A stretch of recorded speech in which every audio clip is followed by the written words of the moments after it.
যেই ব্যক্তির দিনদারি বেশি তার জীবনে পরীক্ষাও, আল্লাহ যারে পছন্দ করে বেশি তার জীবনে পরীক্ষাও।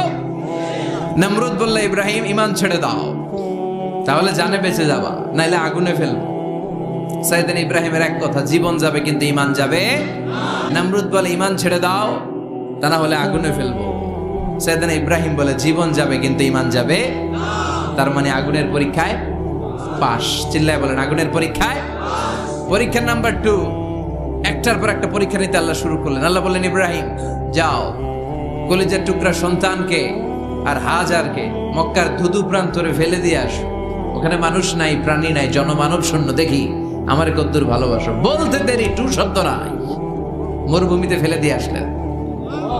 তার মানে পরীক্ষা নাম্বার 2তেও, কথা বলেন, 2তেও। পরীক্ষা নাম্বার 3, আল্লাহ বললেন, ইব্রাহিম দেখি তোমার হৃদয় আমার